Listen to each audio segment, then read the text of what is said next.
Everybody. Welcome to the 2021 AIA Austin Home Store. We'll be talking with Hugh Randolph from Hugh, Jefferson, Randolph Architects, and are here today to discuss the River Ranch project. I want to thank our sponsors. Our title sponsor is Dogleash.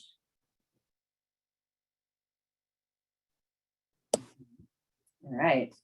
So I am Michael Bennett. I'm an architect here in Austin, and I work at Hugh Design. I'm also the treasurer for the newly formed NOMA of Central Texas, and I helped start the also newly formed LGBTQIA+ Alliance with the AIA.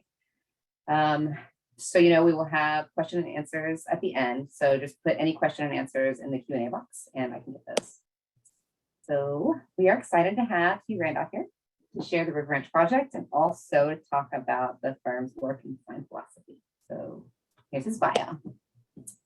Hugh started the practice over 25 years ago as a sole practitioner and now has a 7-person firm. The practice focuses on residential design with projects in Central Texas, as well as current work in California, Virginia, and Florida. He's on the board of the Texas chapter of the Institute of Classical Arts and Architecture, a member of the Design Leadership Network, and a member and past president of the Monticello Association. Hugh is also past committee chair of the AIA Custom Residential Architects Network and AIA Austin Design Awards. Having wanted to be an architect since the age of 7, Hugh has a passion for architecture, but also a passion for travel and most of all his family. When not working, he enjoys continuing to evolve his 1939 Austin home along with his wife and 2 sons, his 2 dogs, 2 goats, which we were discussing, and apparently a very large pet pig. So let's welcome Hugh. Well, thank you, Michael, for that very nice intro.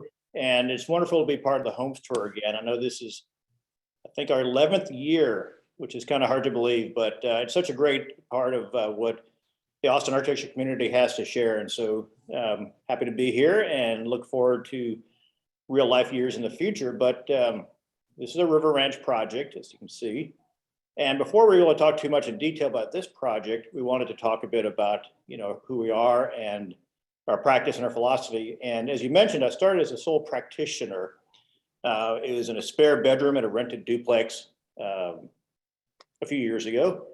But now there's 7 of us, and most of us are shown here. And I really, even though the name is still, it's my name as a practice, couldn't do without this wonderful team. And so thank all of you all who are listening. And if you're not, thank you anyway.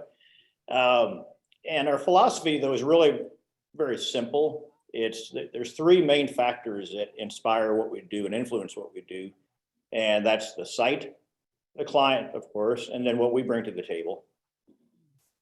And as seen in some of our projects, this we'll show a few projects before we get to the River Ranch one.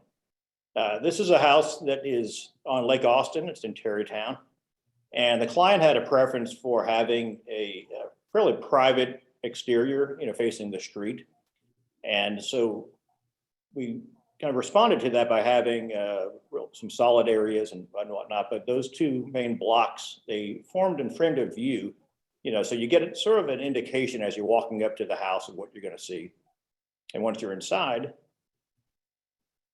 this is what you see. So it's an amazing view. It's a beautiful location right on the Laguna Gloria location, and you see a bit of Lake Austin.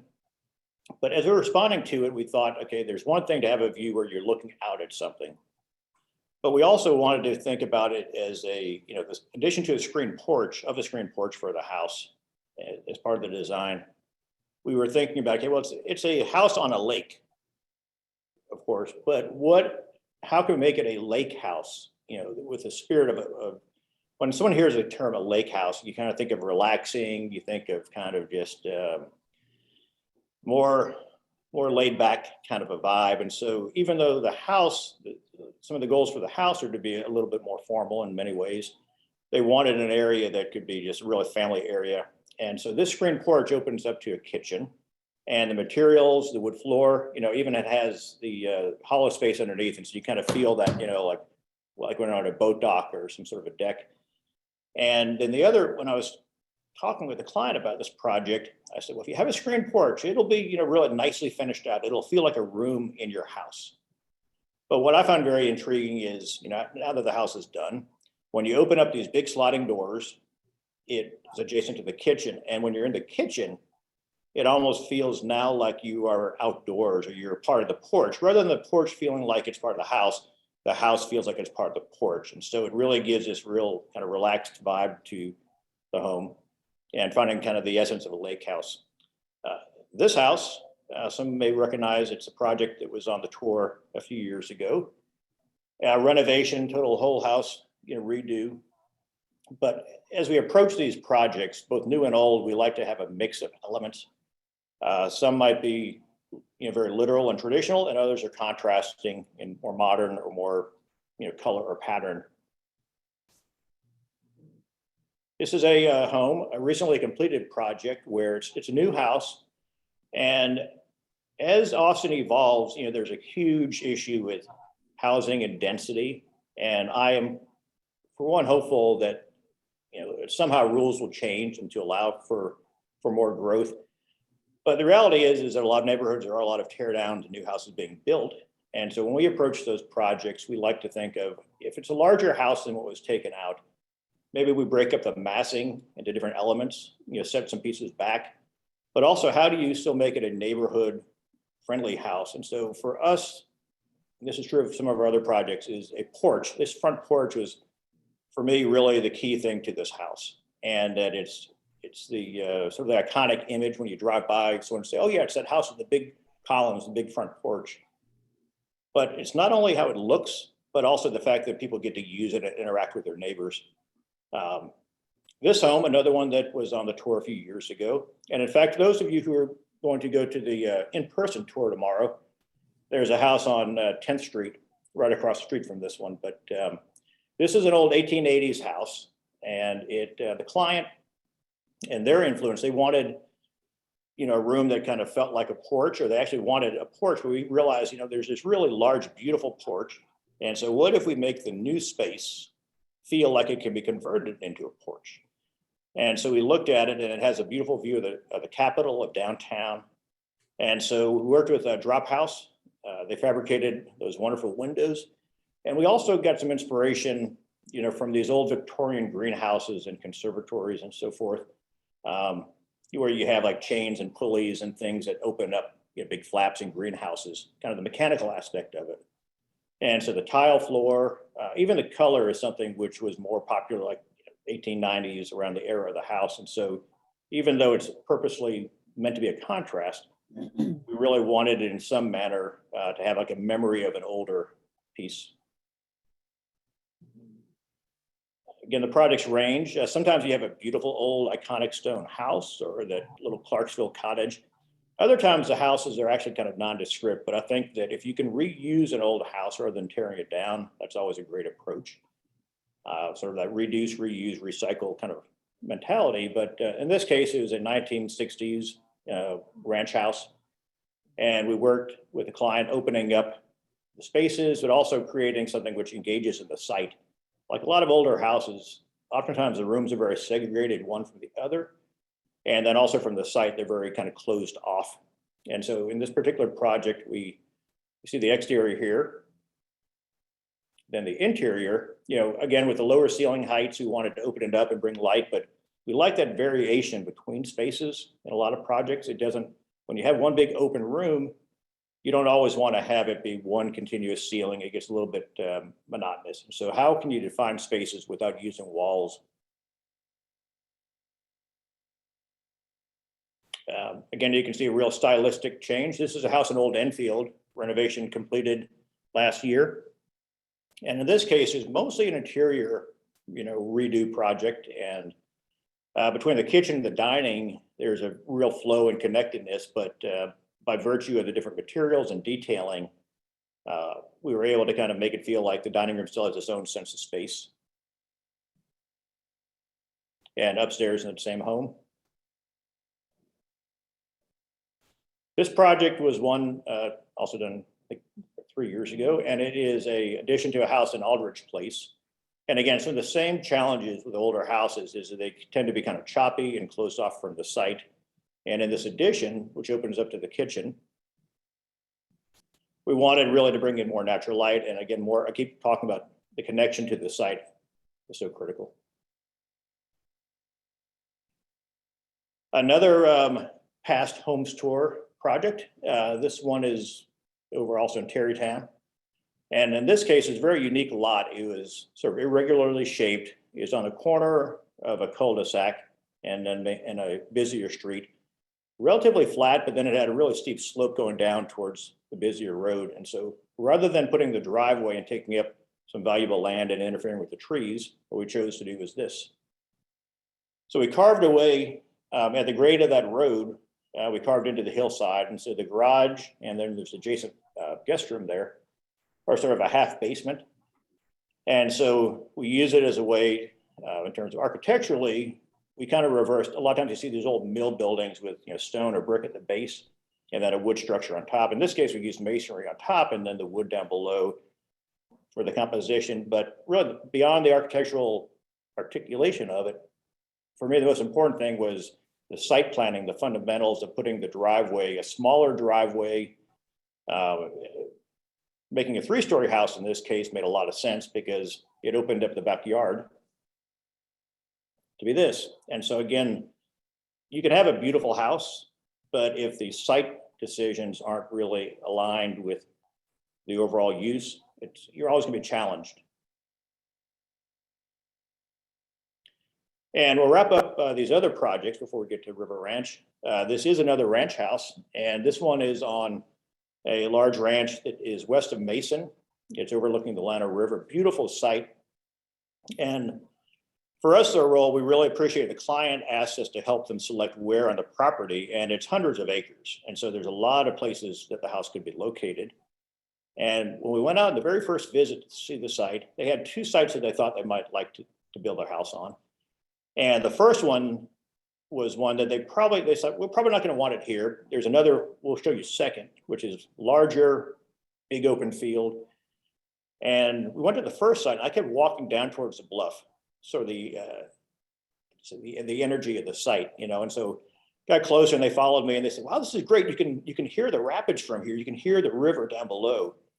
And so that very much inspired them. And then on the drive back, it's about 2.5 hours. And on the drive back, the client, very diplomatic, he said, well, which side, Hugh, did you prefer? I said, well, it's kind of nice to get a view if you're at the bluff and so forth, but it's more challenging and, you don't have as much open space. But the other one is nice and simple and a big open field and whatnot. And he goes, well, Hugh, I noticed you took about a dozen or more pictures of that first site and 2 or 3 of the second one. And that's all he said. And then, so he kind of knew that I felt this was a better location. And so they got very excited about it. They liked the fact that they were more engaged into what's unique about this property, which is that it's on this large bluff and has a wonderful view. Different shots. Like River Ranch, you'll see it has a porch that connects a separate building. In this case, all of the bedrooms are separate, and this is the living room. So these are in 2 separate buildings. And so again, how can you adapt programmatically, not only stylistically, 1-story or 2-story, but the function of a house can also be, you have much more flexibility, I think, when you're out in a lot of space. And you can see, even with the plastic film on those windows, you get to see a sense of the view down to the river. Last shot of this project, which will be done in a few months, it is one that, for us, there's a lot of ways of responding to a site. There's a slope, there's a view, there's, of course, the sun and the shade, prevailing breezes. But also there's something what I call kind of like the cultural aspect of the site. It's harder to articulate, but it's more kind of the gut instinct, for us. And so, for example, here you can look out, you can kind of see it's a very rocky terrain. And so it really felt most appropriate to use that as a cladding, and then contrasting with the steel. All right, thanks for that. I think that gives everyone a nice sense of what you guys are about, and a little bit about your philosophy. So you talked a lot about the site in a lot of the designs. But now I'd like to know a little more about the client. So who is the client for River Ranch? Yeah, no, we did, I guess, in a lot of those other past projects, I was talking more about the pictures and not the full story of the people behind it. And they were, of course, big inspirations.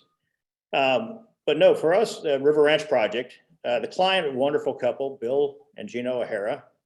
There's Gina, our porch. And they were a big inspiration. In fact, I'll let you, there's a little clip we have here that they can talk more about themselves.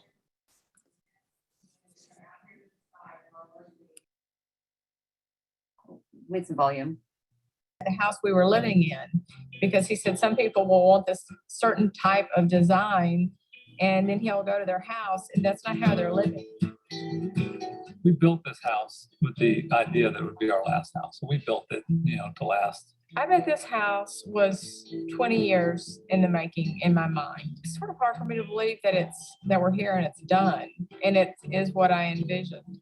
I could not be more pleased. I really could not be more pleased. I wouldn't change anything with the architecture. It's really been quite a great experience. It's the only house I've ever built. It's the first new house I've ever lived in. And I hope to see this house get old.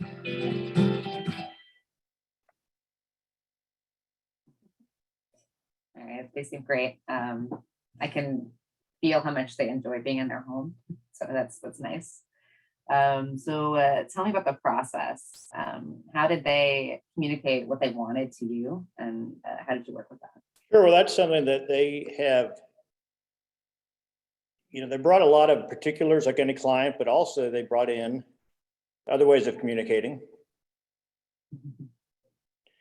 Okay, so this picture might seem a little out of character for a lecture about a house and architecture, but Out of Africa was something which was, for all the descriptions that Gina gave about the house, how many rooms, how big the room should be, they also said, I want my house to be like Out of Africa.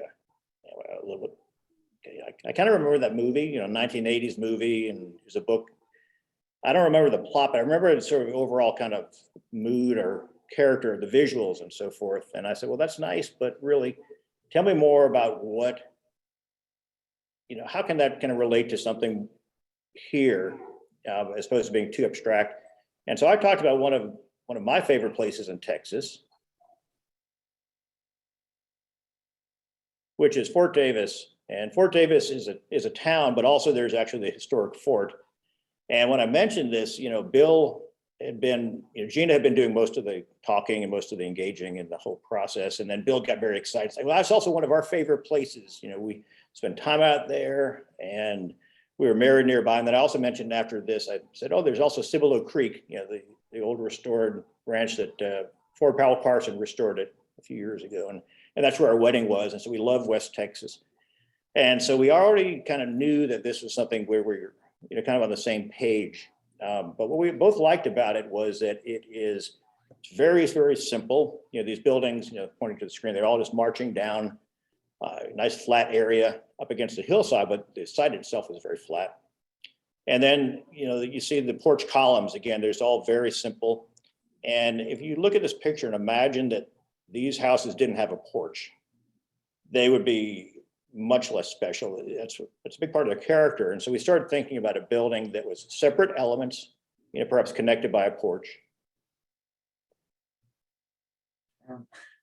That makes me smile.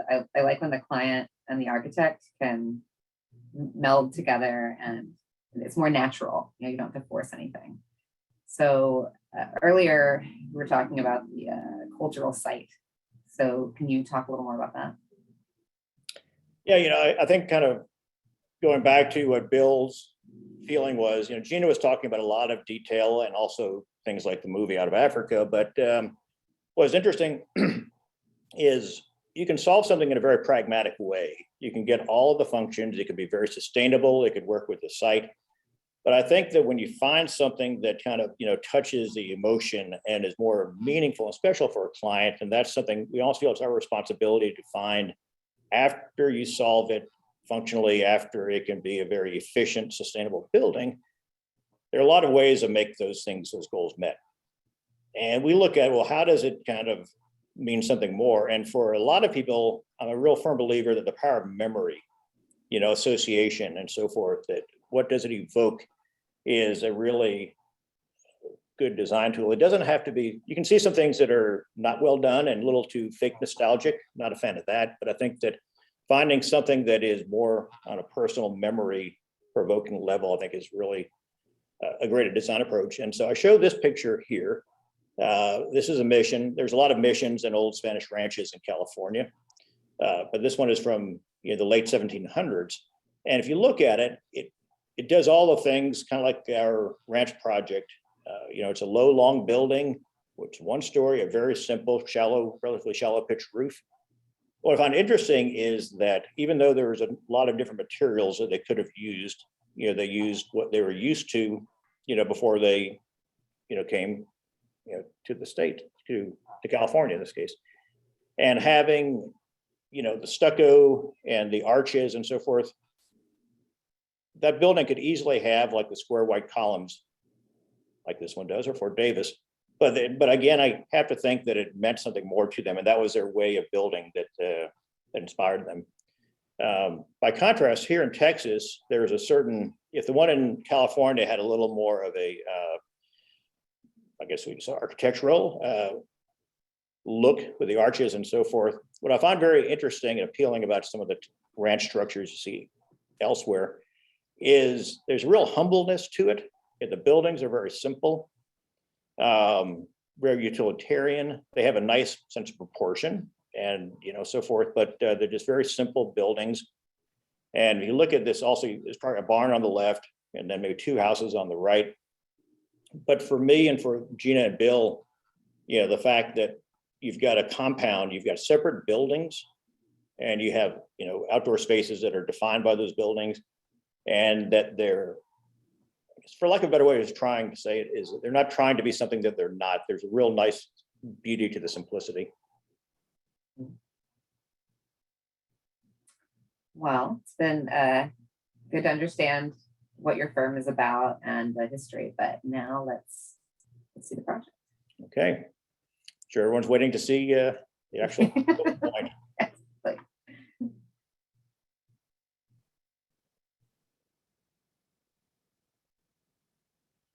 But before we show pictures, again, one more plug for the importance of site design. So what we're looking at here is the site plan, and we call it River Ranch, and it's down the street from the Colorado River. And it's not really, I guess, by Texas standards, 7 acres isn't, you're not really allowed to call it a ranch, but nonetheless, we are very inspired by the approach of building and design on a ranch where you have a compound, you have separate buildings. And so the two dark gray rectangles are the main structures, and then the light gray is the porch that connects them. And then kind of getting into a little more detail here, the top building is the garage, 2 guest rooms and a shared bath. And then you see the porch that connects them. And following the little blue circle, you go into the main house, the kitchen, dining, and living space, which we kind of think of as like the main house. There's a small mudroom and an entry vestibule as well. And then even though it's not a separate building, we thought of it and articulated it as that one front building is almost like it's 2 different buildings connected by a skinny front hall. And then the primary suite, there's an office, bathroom, and bedroom. But we jogged it so that intentionally it wasn't one long rectangle to give a separate identity and character to the primary suite, but also make it feel like as you're walking towards the bedroom in the evening or towards the house, you have a nice kind of pause, so you feel more removed, more private. And so the floor plan only shows so much. And pictures, again, you can see here on the left is a primary suite where the office and then the bedroom. And then the entry hall, a skinny entry hall, is the one with the flat roof with the awning. And then the main building, the main house, so to speak, with the big kitchen window on the right. And then the living room is straight ahead there. Yeah, this is what you see from the street, but a little bit farther back. But pictures only show so much. So now we'll get to see what it looks like if you're in a drone.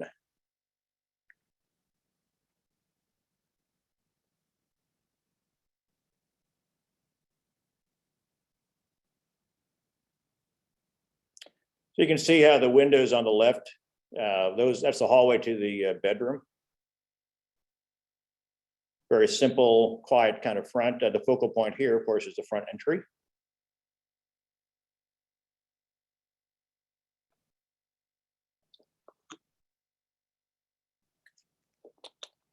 And then here's a side view, back to the still photography.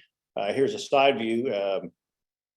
When you shift buildings and have these outdoor spaces, it's a good opportunity for, more gardens as opposed to just the open lawn.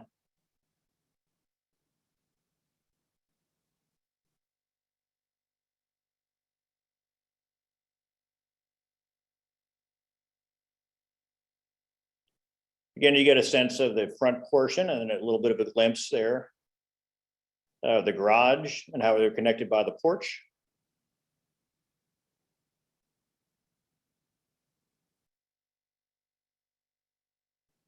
And then kind of shifting back to the right of the main house and the garage, you can see that there's a difference with material, the cedar and the brick. But it really, the focal point here becomes the porch we've been talking about that connects everything.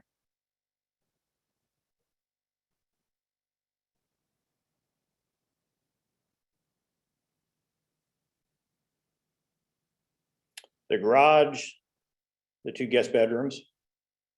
And the back of the property is left very natural.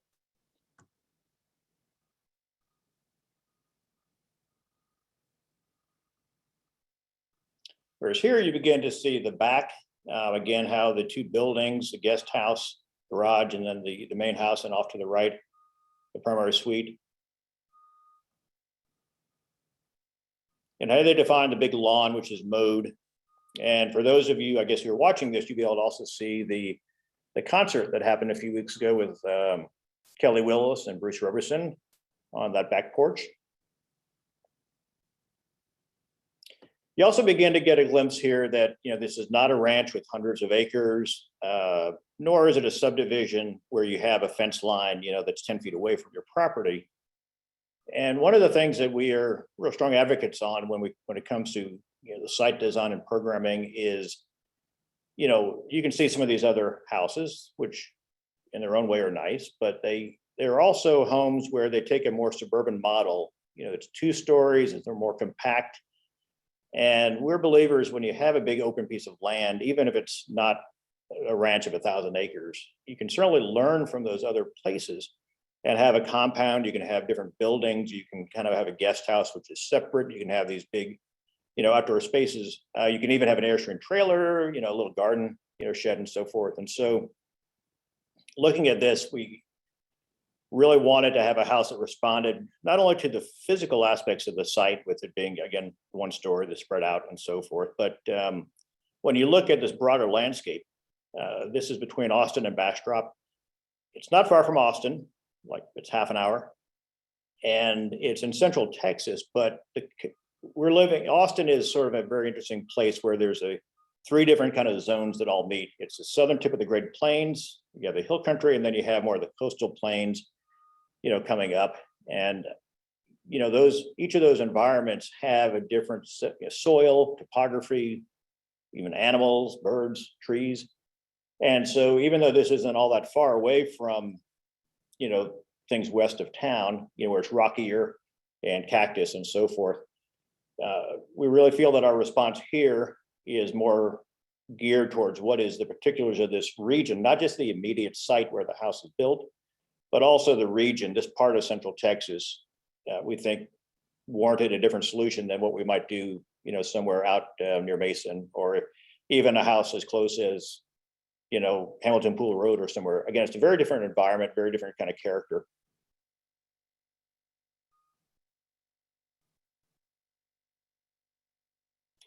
So you see it from the drone, but now here is the Revit model, the computer software. And we've been talking quite a bit about the exterior, and so now it's time to move inside. And so in the main room, you've got the kitchen at one end and then the living space and the fireplace. And wanted to show a bit more what it looks like in the pictures, not just the computer model.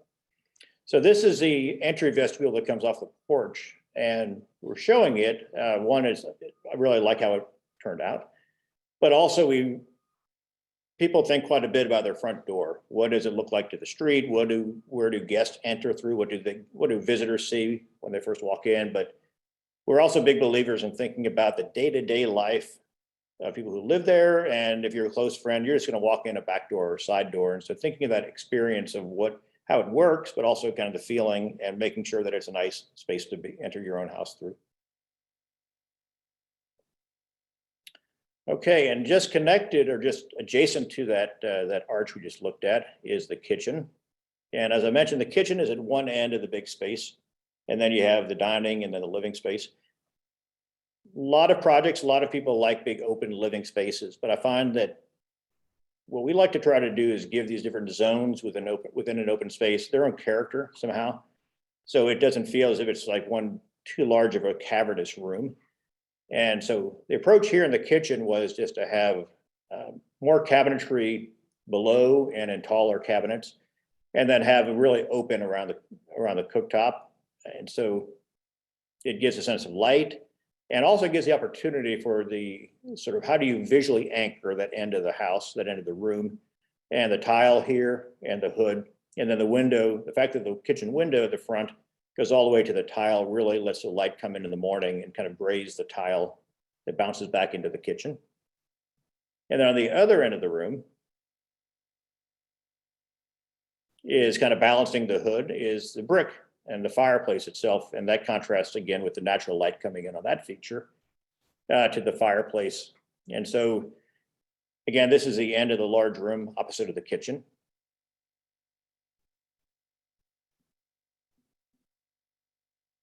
Then as we work to show you the computer model, it'll come back there a second.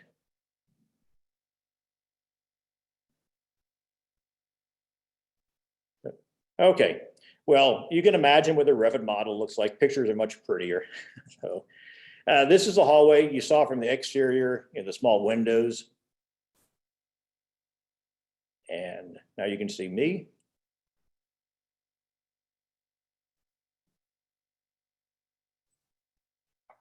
And we're working on the pictures back, but hopefully you guys will have questions. We love answering. Here we go. So Nina Unger, by the way, is a great associate of ours. So back to the hallway. The hallway is something that we have a lot of texture and pattern and color in other parts of the house. But here the intent was you have this long hallway, even once you're in the primary suite, you walk past the office.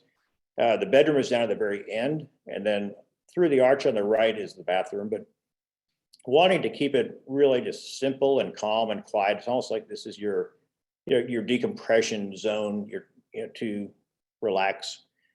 One of the other things, the walls are a material called American clay product, and you put it on top of sheetrock, and it has a nice sort of soft look to it. A little bit of variation, but it's not too contrasting. The other thing is very durable, so you don't need a baseboard. So you can just have really that kind of very almost monastic, quiet simplicity to it. But then through the arch on the right, again, is the bathroom. And so this is an example for us of, how do you connect when you have a beautiful site? How can you connect the house and the interiors, to that site? Well, one obvious way is you could have a big window and you kind of look through, you get to enjoy, in the morning, showers just to the left, right behind the cat there is keeping guard. But it's something that looking at a site is certainly a nice way of connecting to it. But for us, there's other ways. And so again, it's the same bathroom, but just to the right of that tub, in that other vantage point, there's a door. And then just to the left of that door, behind that flowering vine, is an outdoor shower. And so really, when we think about it, there are a lot of ways of connecting to the land, again, the topography, the views, and so forth. But we really think about it in a bigger picture of how can you make the house really function and work with the site. So this one of the last images, you get to see the full scope of the back of the house. Obviously it's low, it's long. There's a porch we keep talking about that connects all the buildings and so forth. And you see the jog between the main living space and then, the master suite where the roof comes down a little more over the bathroom. And it shows how the lawn then kind of merges into kind of the wildflower meadow and all of those things. And the difference in material, the garage is a locally sourced cedar, which we let age on its own. And then the brick is also more of a regional material. So we're big believers in having things which are sustainable, which are locally sourced if possible. And those things all help it relate to the site and to being responsible. But I think that when I looked at this picture, when we were preparing this, I realized that there are 9 doors. There's the 2 guest rooms, the garage, the 3 in the main living space. There's one in the hallway going to the master. And then there's a bathroom door we just saw. And so really kind of hit home that it's not only the character of the house, the aesthetics of the house, the massing, the floor plan, but if you can really enable activity, if you can allow for a porch to be large enough to actually be a room and have a lot of doors so there's open circulation, we think that that's something that it's a wonderful opportunity to take advantage of. And so it's not only how it looks, it's not only how you look out at the land from inside, but really, again, it's that flow, that connecting, which we think is also very important. And without that, that's a missing element.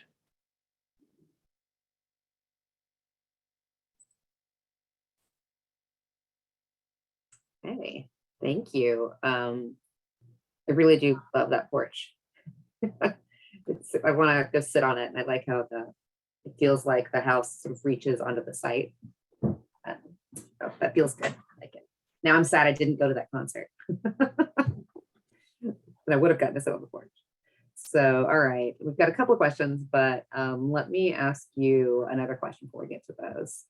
There are, I guess, a lot of architects will say that every client is a good client, but what do you think makes a really good client? Well, let's say it's a good question. It's a challenging question. And I think that, really everyone has a different way of expressing themselves. So in a way, it's almost our job to help a client become what we think is, we call it a good client, or a client that will help us create something with their input in a way that goes beyond just the pragmatic. Again, I've talked a bit about it's easy to kind of solve a functional plan. I think over the years, it's become easier, hopefully, for us to make it look nice. That's a fun part. We really think that it matters. There's a phrase, of course, that everyone knows. Like, you've probably run into this, Michael, but oh, you're an architect. Form follows function. Like, that shows that they know about architecture. But I have to say that I really don't like that quote, because you think about all these beautiful buildings that have had different lives over time, right? You could start out as a restaurant now, but it used to be like some other kind of building, but it has nice light, nice proportion, nice connection to the site. It could be a different function. There's old palaces that became beautiful museums, and on and on. And so I'm a believer that there are a lot of ways to solve a functional problem. And then once you solve the functional problem, there are a lot of varieties in terms of what it's going to ultimately look like, what its character will be. And as much as some people like the phrase form follows function, they also don't like to, oftentimes the general public thinks of architecture as styles. Oh, it's Gothic or it's modern. Well, which one do you like? And I think that there can be good and bad of anything. And so getting back to the client, I think that for us is to try to tap into something which won't be any one category. One thing I really like how River Ranch turned out is that it's hard for people. Like, sometimes people will say, well, is that a hill country house? Or is that it looks more like a French farmhouse? Or, it's sort of like something I saw in Louisiana one time with a brick. And it's okay, and we're not trying to make it like a Frankenstein hybrid of anything, but just let the process of the client talking to us, let that emerge. And so I think what makes a good client is someone who knows who they are. Bill and Gina, and a lot of our clients, were very fortunate. They really have a strong sense of who they are as people, and they know how to communicate that. And I think that there's also a certain amount of trust. If our job is to listen and learn who the client is and have them help us guide the project, they also need to extend a certain amount of trust, like to say, I'm not sure, that's a little different. And for us to kind of take them beyond their comfort zone, I can equate it, like if I go to a restaurant where there's supposed to be a great chef and I see the different things in the menu, I don't know what half the ingredients might be sometimes, but then I see the steak. There's always like the one safe choice in these restaurants, right?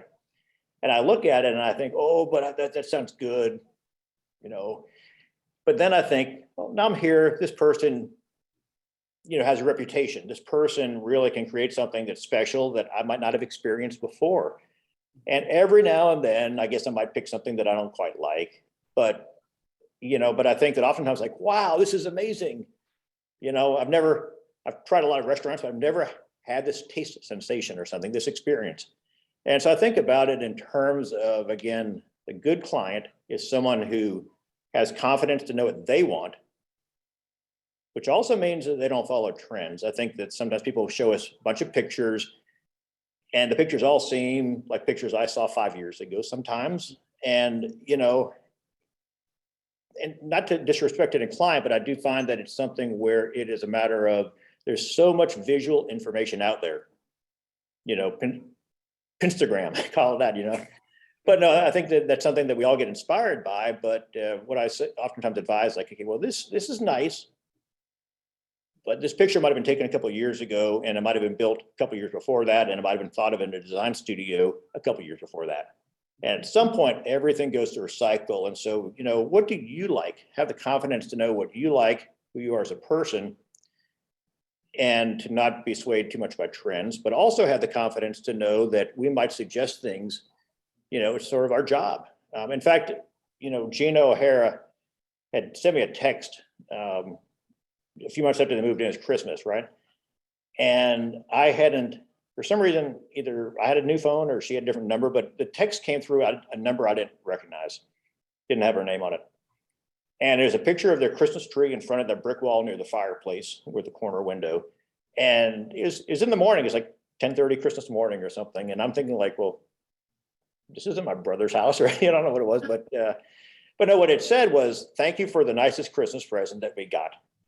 And then when I realized, like, well, why is someone sending me a picture of Gina's house? But then it dawned on me that she was being really sweet. I replied like, oh, thank you very much. It's very kind of you to express that, especially on Christmas morning. And so, when I replied back, I said, well, thank you, and wouldn't have, she said, oh, no, thanks again. We wouldn't have thought of this without you. We never would have thought of it on our own. And which my reply was like, well, I wouldn't have either. And so it sounds kind of hokey, right? But if you think of different, musical bands or different flavors, you put them all together and the whole is greater than the sum of the parts, so to speak. And so I think that's what really makes a good client, is having that confidence in what they want, and almost contradictory, the trust to kind of be open to things that they didn't even ask for. Yeah, no, that makes a lot of sense. So it's also nice that we don't always get to experience the project after the fact. So just even True. getting a photo like that is just kind of nice to know they still like it. Let's look at some of these. What was the finish again on the drywall with enhanced durability? American Clay is the name of the product. Wrote that down for myself. Yeah. I've been doing that and these. I'm like, ooh, that's good. Let's see. When was the project finished and how long did it take? This project is actually one thing about this whole pandemic thing, but about it being virtual and so forth, is that it allowed us to have a project that was farther away. It would have been too far to have in person. And also it was done, is completed about 8 years ago. And so what's nice is that we've been able to see the cedar weather. We've been able to see the gardens really kind of grow and evolve, and really the house to settle in. And so that's something else I would sort of advise, is when you think about any project, is to think about, it's almost like you get a new pair of shoes or a pair of jeans or something, like, it takes a while to get really good, And I think that, so how long it took, it was a little less than a year to build. But then it's been more than that in terms of, Gina's been getting new light fixtures, furnishings over time. the gardens, the first year they moved in, they didn't, have nearly the landscape, of course. Mhm. Okay, let's see. Is there a particular reason why the garage is detached from the main house in Austin?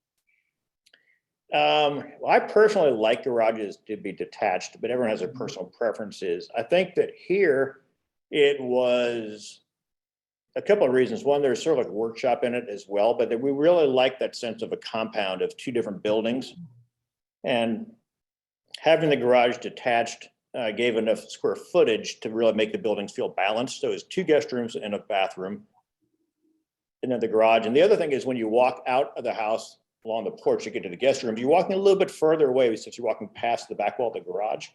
You don't see the garage door. It's just that wall, the wood wall. And we liked having that kind of pathway. We like having, the choreography as you move through the space is really important to us, regardless of the style of the house. But really, it was a matter of liking to spread out, making it feel more like a compound. And the fact that the garage is detached, again, makes it a larger building, which helps to define, that kind of big lawn, flanked by the 2 buildings. Yeah, I liked how you cited the building because it did feel, whenever we saw the pictures, it felt like it was all remote. But then as soon as you got that drone view, you realized, oh wait, they have a neighbor. It's right there. And the other thing about the garage being separate is I think it's nice to, some people love to park. I find a lot of clients don't park in the garage, they park in the driveway. Other clients will always park in the garage. Sometimes they back and forth, but I think that people have a very, they're either garage people or they're not, different rituals of how they interact with their environment. But what I do like about a garage which is detached is if you have a covered walkway, it might be that it's, say back in February when it was like, 50 degrees below zero or something, but no, it might be problematic, but I like the ability, it forces you to go outside. You're in your car, say if you're in an office building downtown, you're in a garage, you get in your car, you drive in your car, you go home, you park in your garage, and then you open the door and you're right into your house. You're never outdoors. Mhm. And so I like the ability to park in a garage and then walk a short distance through a nice covered porch. You're protected if it's raining, and you have the shade if it's a really hot day. But you get to have that little bit of enjoying open air and natural environments. I think that's a nice thing. In addition to all the other things I talked about, I think that it gives you that little brief moment, so you're not always inside of something. Someone else is asking about the floor material. Is it stained concrete with a high sheen finish? Or Yes. Yeah, you win. It is a concrete and it is polished and just sort of dark. I don't know what the name of the color is, but when you see it in real life, it's not black, but it's also not like a tobacco leather kind of a color. And so it's just sort of very neutral. Dark floors oftentimes make a space feel taller as well. And just, it gives, again, there is a lot of texture, and Gina has a lot of beautiful rugs throughout the house. And so it's very neutral. It works well in different rooms with different colors and materials. And obviously very low maintenance, which works well for that property. did you have to add anything to the concrete? I'm curious, to make it that color. Yes. It's been a while. Do you remember? There was a dye or a stain added on top and then polished. Let's see. Oh, people are just discussing. Okay. So Gina made a comment. Gina? Well, they're talking about the garage and their feelings about detached garages versus attached garages. Okay. So people have their own views about that. Yeah. That's Yeah. really what that one's about. There's not really a question there. One other minor thing, that if you're doing a house in Austin, in the McMansion, restricted zone, having a detached garage won't count square footage. And if your garage, it was sort of an incentive. They were promoting garages not being attached. And so if you have a detached garage within the city of Austin, then that square footage doesn't count. And if you have a smaller property, then that's really important because you have to make use of all the square footage. And, I don't think that it would make sense to give a couple hundred square feet of a limited amount of square footage that you could use for a living room or a bedroom and put it into a garage. Oh, let me see here. I noticed the unique T shape of the pool. Was that something the clients preferred, or did the idea arise during the design process? I'll have to think about that. I think that the pool, we design pools a fair amount. We don't do the detailing of pools and so forth, but we do like to think of the landscape, including the pool, as part of the overall. It's designed, it just happens to be outside, as opposed to being in a room. And having the long rectangle of the pool was something which really related to the long rectangle of the porch. And then there's a beach area. So we wanted, the client wanted to have a lap swing pool, and so it's deeper, but then that little area there is a shallow water, but it didn't prevent, sometimes you see the beach area at one end of a long lap pool. And if you're swimming, you can't really swim laps, because when you get to that other end, it's too shallow for you. So. Oh, well, Gina has responded. Yes. So Gina, hello. She said it was for the grandkids, a beach area for them, a lap pool for us. So I like that. Let's see. No more new questions. So I actually, do you have a favorite part of the house? I'm curious about that. Oh. Sorry, I'm just gonna throw that one at you. To Gina or to me? Well, hey, I mean, I guess Gina Let's go as for well, Gina. but if she's got something, she can throw it in and I'll let everybody know. Okay, well, the question is for me, then I would say that one of the favorite parts of what it looks like is that little entry vestibule. Mhm. It's just not a big space. It has natural light coming in from a high window, and it has the door out to the porch. And then it's a nice transition. Again, that, it's almost like I kind of equate like food and music and things oftentimes to architecture, but you start a little bit of a theme. You don't just start right into something. You have an appetizer or something, and then you have the meal. And so for me, I think it was one of my favorite parts. But the easy answer, I guess, would say the porch. Those two tie. Well, she says the back entry and the bathroom. Ah, There you go. I did like you were talking about that big long hallway that was very simple. There was no artwork in there. It was very just simple, and that did feel like a nice transition. I think at some point you were talking about that from the public to private space, and that was a nice part. Yeah, transitional spaces, I think, are another part of architecture that oftentimes, if you see like a spec house, McMansion kind of a house, each room might be okay, but what I've started to learn is that the little hallways in between are always really cramped.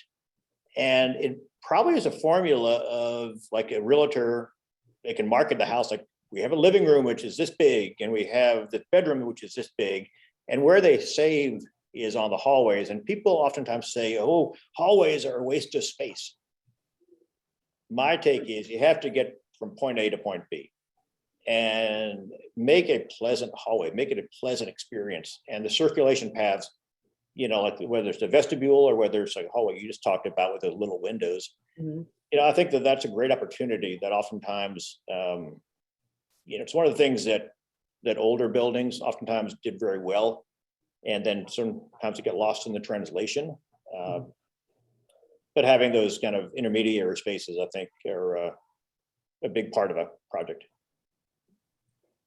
She is hoping that people look at the tour pics because she said that the house has evolved. So it's nice. Well, yeah, Gina, thank you for sharing. Let's see. And Christopher Johnson has said, it's a great example of the client and architect working together to create something better together than individually. Well, thank you. Exactly what you were talking Gina, about. if Gina's watching, good to have you in the audience. Oh, she said true, so it was great. Let's see. We have about 3 more minutes. So is there anything that you would want to add? Maybe like last thing that maybe we didn't cover that you would want to talk about? Well, I would add that it's really great to be part of the community here in Austin. And here we are at the chapter office, the AIA. You can kind of see the rest of the it's been empty for the past year or so, but usually this place, and it's right across from the old ACC, right, old Austin High, ACC on 12th and Freedom. But, you know, when people move here or young architects, I always say this is a great, I used to think of maybe the AIA as being kind of a bureaucratic before I moved here. And it's only as good as the members. And so I think that really I appreciate it. And I thank you, Michael, for being, I know you probably spending more time being a moderator than you expected, but no, I think that the Homes Tour is, you know, we're very, very fortunate to have such a great chapter here in Austin.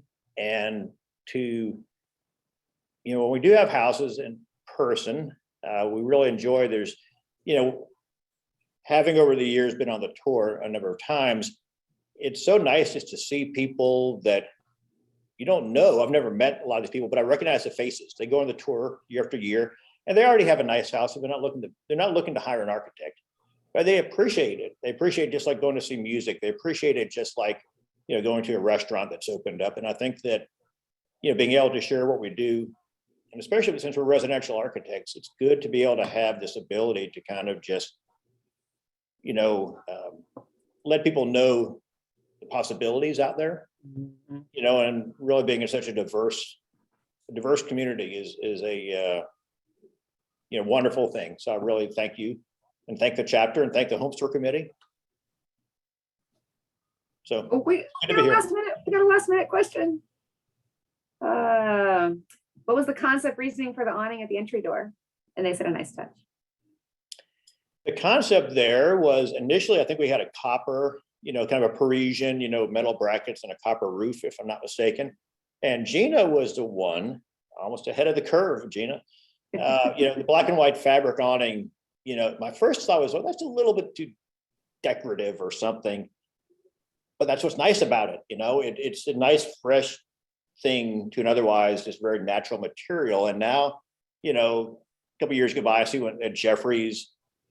I see one, you know, Commodore Perry, the black and white. It's a very classic thing, but I like how it softens up, you know, the materials. It's sort of like this transition between, you know, the landscape and the gardens and kind of the solidness of the house. And so Gina was the inspiration behind that. And so thanks again. Well, it is now 3:30. There were like 2 more questions, so I'll let you know what those were. I can send those to you. Okay, but, I'll get back to whoever asked. And thank you all for asking.